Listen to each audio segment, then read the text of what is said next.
समान नागरिक संहिता को पारित करने वाला स्वतंत्रता के बाद भारत का पहला राज्य कौन बना? उत्तराखंड। उत्तराखंड विधानसभा में कितने सदस्य हैं? 70। उत्तराखंड के वर्तमान मुख्यमंत्री कौन हैं? पुष्कर सिंह धामी। पुष्कर सिंह धामी ने समान नागरिक सिविल संहिता विधेयक को उत्तराखंड विधानसभा में कब प्रस्तुत किया? 6 फरवरी 2024 को। उत्तराखंड विधानसभा ने समान नागरिक संहिता विधेयक को ध्वनि मत से कब पारित कर दिया? 7 फरवरी 2024 को। तत्पश्चात यह विधेयक राज्यपाल के पास गया। राज्यपाल ने इस विधेयक को राष्ट्रपति के लिए आरक्षित कर दिया। राष्ट्रपति ने इसे मंजूरी दे दिया। उत्तराखंड के वर्तमान राज्यपाल कौन है? ये विधेयक पारित होने के समय राज्यपाल कौन थे? गुरमीत सिंह। अनुच्छेद 44 अर्थात समान नागरिक सिविल संहिता गोवा में कब से लागू था? पुर्तगालियों के शासनकाल से गोवा में लागू था। वहीं स्वतंत्र भारत में इसे लागू करने वाला प्रथम राज्य उत्तराखंड बना है। उत्तराखंड के लिए समान नागरिक सिविल संहिता 2024 का प्रारूप किसने तैयार किया? सुप्रीम कोर्ट के रिटायर्ड जज रंजना प्रकाश देसाई ने। समान नागरिक सिविल संहिता विधेयक 2024 उत्तराखंड के किन निवासियों पर लागू नहीं होता है? उत्तराखंड के अनुसूचित जनजातियों पर यह विधेयक लागू नहीं होता है। समान नागरिक संहिता 2024 के तहत उत्तराखंड में किस चीज को मान्यता दे दिया गया है? इस विधेयक के जरिए लिविंग रिलेशनशिप को मान्यता दे दी गई है, लेकिन इसके लिए पंजीकरण कराना अनिवार्य बना दिया गया है तथा लिविंग में रहते हुए संतान की उत्पत्ति होने पर उस संतान को मान्यता देते हुए पैतृक संपत्ति में उसके अधिकार को भी मान्यता दिया गया है। भारत में साहित्य के क्षेत्र में दिया जाने वाला सबसे बड़ा पुरस्कार कौन सा है? ज्ञानपीठ पुरस्कार। ज्ञानपीठ पुरस्कार किन साहित्यों के लिए दिया जाता है? भारतीय संविधान के 8वीं अनुसूची में वर्णित 22 राजभाषाओं में से किसी भी एक भाषा के क्षेत्र में लिखे गए सर्वश्रेष्ठ साहित्य के लिए ज्ञानपीठ पुरस्कार दिया जाता है। अंग्रेजी भाषा के लिए ज्ञानपीठ पुरस्कार किसको दिया गया है? अमिताभ घोष को। अंग्रेजी भाषा के लिए अमिताभ घोष को ज्ञानपीठ पुरस्कार कब दिया गया था? 2018 में। 2024 में 58वां ज्ञानपीठ पुरस्कार किसको दिया गया है? स्वामीराम भद्राचार्य और गुलजार को संयुक्त रूप से दिया गया है। स्वामीराम भद्राचार्य को संस्कृत साहित्य के लिए तथा गुलजार को उर्दू भाषा साहित्य के लिए दिया गया। गुलजार का पूरा नाम क्या है? संपूर्ण सिंह कालरा। गुलजार को साहित्य अकादमी पुरस्कार कब दिया गया था? 2002 में। गुलजार को पद्म भूषण पुरस्कार कब दिया गया था? 2004 में।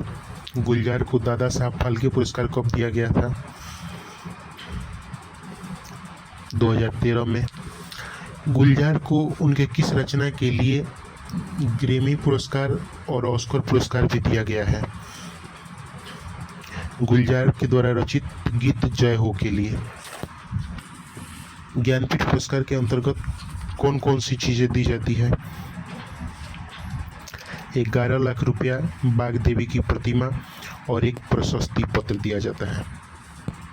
सर्वप्रथम ज्ञानपीठ पुरस्कार कब और किसे दिया गया था? 1965 में जी शंकर ग्रुप को। 1965 में जी शंकर ग्रुप को ज्ञानपीठ पुरस्कार किस साहित्य के लिए दिया गया था? मलयालम भाषा साहित्य के लिए। सर्वप्रथम हिंदी भाषा साहित्य के लिए ज्ञानपीठ पुरस्कार किसे दिया गया था? सुमित्रा नंदन पंत को। सर्वप्रथम उर्दू भाषा साहित्य के लिए ज्ञानपीठ पुरस्कार किसे दिया गया था? फिराक गोरखपुरी को। ज्ञानपीठ पुरस्कार पाने वाली प्रथम महिला कौन है? श्रीमती आशापूर्णा देवी। श्रीमती आशापूर्णा देवी को ज्ञानपीठ पुरस्कार कब और किस साहित्य के लिए दिया गया है? वर्ष 1976 ईस्वी में बांग्ला भाषा साहित्य के लिए। भारत में फिल्म के क्षेत्र में दिया जाने वाला सबसे बड़ा पुरस्कार कौन सा है? दादा साहब फाल्के पुरस्कार। सर्वप्रथम दादा साहब फाल्के पुरस्कार कब और किसे दिया गया था?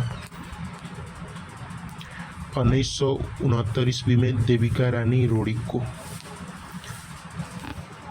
हाल ही के दिनों में दादा साहब फाल्के पुरस्कार के प्रोत्साहन राशि को बढ़ाकर कितना से कितना कर दिया गया है?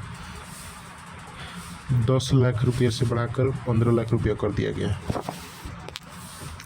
इलेक्ट्रॉन बॉन्ड सिम की शुरुआत कब और किसके द्वारा किया गया है? 2018 में केंद्र की मोदी सरकार के द्वारा। हाल में ही कब और किसके द्वारा इलेक्ट्रॉन बॉन्ड सिम को असंवैधानिक करार दे दिया गया है? सुप्रीम कोर्ट के मुख्य न्यायाधीश डी.वाई. चंद्रचूड़ की अध्यक्षता वाली 5 जजों की संवैधानिक पीठ ने 15 फरवरी 2024 को निर्णय देते हुए इलेक्ट्रॉन बॉन्ड सिम को असंवैधानिक करार दिया है।